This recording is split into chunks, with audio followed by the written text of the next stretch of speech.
Hello and welcome to another video. This is a Rage Juggernaut video. I'm using Enraged Crush. About 2000 alacrity, 4800 critical, or I guess 4850. The average standard build normally. The main difference that I'm currently running is that I have stimulated on instead of the 10% melee damage. The only reason I'm doing that is because I'm being greedy, basically. I'm trying to see how high I get my Raging Burst to hit. No other reason for stimulated. Sometimes second wind can be good, and the 10% melee damage is usually go-to. Other than that, we're trying something different with our Enraged Crush. So I'm taking the reduced cooldown on Enrage if I use Obliterate. So my rotation swaps a little bit. Here you can see my stats. I have such high critical and such high mastery because I'm running stimulated, so that is one perk of running that.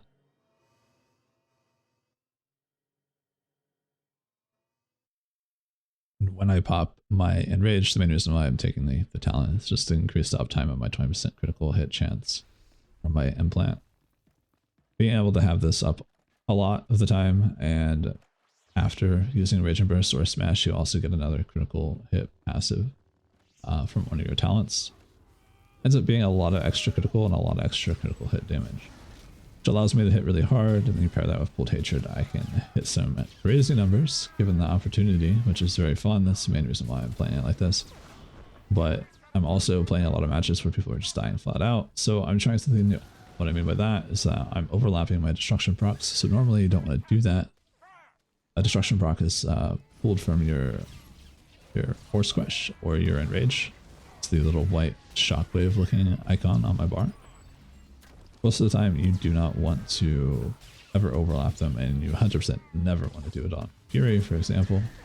The only reason you would ever do it on this one is because you get your Enrage up way more frequently. Otherwise it's kind of griefing, and I don't really recommend it. The only reason you'll see me doing it a lot, and I think there's even like one time where I use a non-destruction proc Raging Burst, but at the same time I also had like 3 stacks, or I think 4 stacks of Bold Hatred. So I saw it at that point as I might as well get my critical rolling back again, because I had just got CC'd. I have all my passives down. I want to get my critical back up, and I'm going to get my Enrage as soon as possible to immediately get that 40% crit chance, or was it like that might be 35% crit chance. I'm going to get that back up and rolling, and I like get back into it. So there are some scenarios that's not optimal, and for the most part you usually just don't want to do this. However, I am doing it.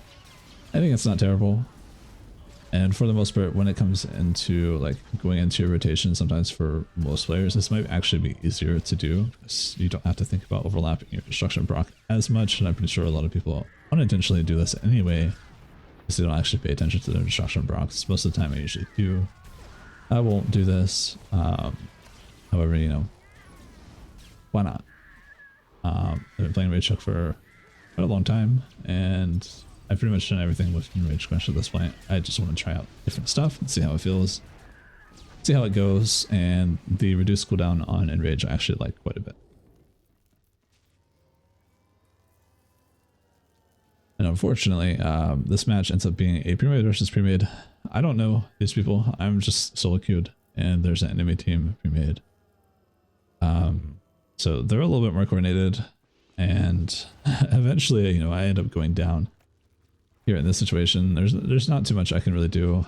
It's just really just on the pre-made on my team to, you know, help me, but also at the same time, the other healer maybe to assist me. But even then, sometimes you're just gonna die in 8v8. That's just how it is. If I was playing with somebody, maybe it could be a little bit easier to survive, but overall, it really just doesn't matter. From this point on, though, they kind of like pay attention to me, and I don't get just completely sacrificed for no reason, which is quite nice. There's one thing that you always want to pay attention to is like how the flow of the battle goes. There is one point where I end up mad dashing out of combat. Not really out of combat, but out of harm's way. As most of my team also does it at the same time. Like I had no idea that they're going to do that, but had I not done that, I would have got myself killed almost immediately, and that's something that like communication would help you with if you're like actually playing with other players.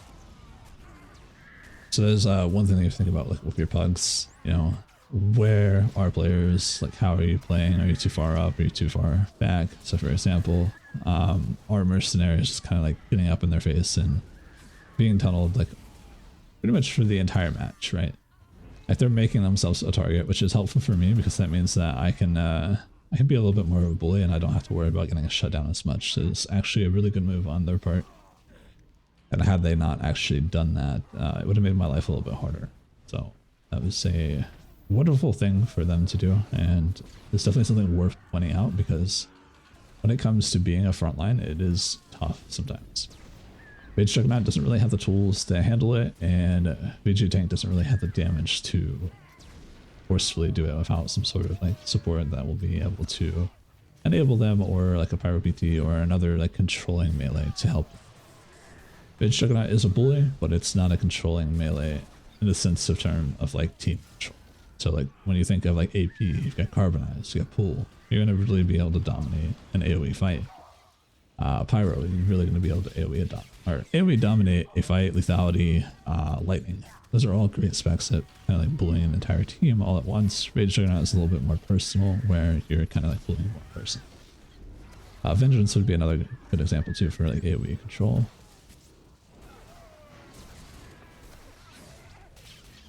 So in this situation, we are kind of like playing around that, and I'm just trying to weave in and out, get my leap as often as I can, because that is 20% damage reduction. And then also trying to make sure that I've always been maxing my critical hit chance buff off of my implant. Then I'm also getting the, I believe it's extra 15% critical hit damage and crit hit chance after using Smash or Raging Burst, and then you also get the 10% damage reduction for using either of those abilities. So basically trying to maintain those crit buffs at all times, and then the damage reduction buff I get from that, then tie that in with leap as much as I can. Because not only does that make me way more tanky, it also makes my damage just overall, regardless of what ability I'm hitting, do a lot more damage, even though they have guard, even though they have defensives. All these scenarios, you're just trying to maximize your buffs in this situation, because that's kind of like the way that I'm playing, rather than playing around like leaving my destruction procs and just trying to get that buffs at all times. I am still trying to pay attention to my destruction procs and not overlap them, but there is a point where I actually do. Or not actually do, but I do use a Raging Burst without a destruction proc, but I do have Pooled Hatred, so in that situation I felt like it was worth it. I just got out of CC, and I found value in getting those crit hit chance buffs back. But the main thing that I'm doing wrong that normally I wouldn't advise to do, let's say if you're lesser experienced with Rage Juggernaut, you don't really understand the rotational flow. Basically, Enrage is basically a destruction proc that increases the damage if you're Raging Blow or Smash.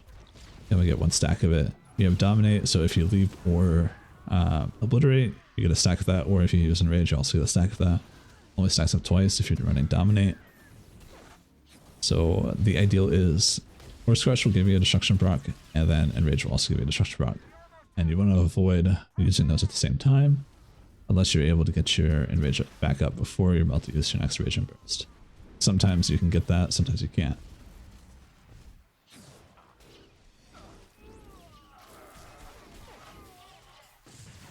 Anyway, yeah, without this group on my team, this probably wouldn't have been as good, but also at the same time, I probably wouldn't have done it. It's the other group. So here is a showcase of why the new matchmaking is a lot better. The only thing that I really think that should be changed now is remove the ability for groups to decline. It's really all that we're missing at this point. I feel like if you're going to go through the trouble to make like pre-made versus pre-made and like try to enforce it a little bit, make it so groups can't decline. The only reason I even say this is because a lot of groups actually do decline, and I feel like you should be a little bit more ready or prepared to play the game. You're going to queue up as a group because you're already going to have inherently an advantage. And when you decline the pop, you're going to make the match that much worse for whoever has to go against the other team in that match. So for example, a 4-stack tank heal, it's going to find another 4-stack tank heal or try to and match the teams accordingly. And then if that 4 stack then declines to pop, or just the tank and healer decline to pop, you end up in a situation where one team has heals and tank, the other team does not. It's a very common occurrence, and it's quite frustrating.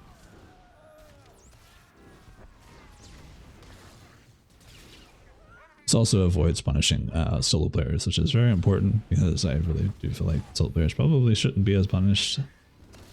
And then the new mercy system that they added. Thank God. Thank you for listening. I appreciate that so much. The mercy system is amazing. Thank you so much. Now I just hope it doesn't get abused. Anyway, I'll catch you guys again later.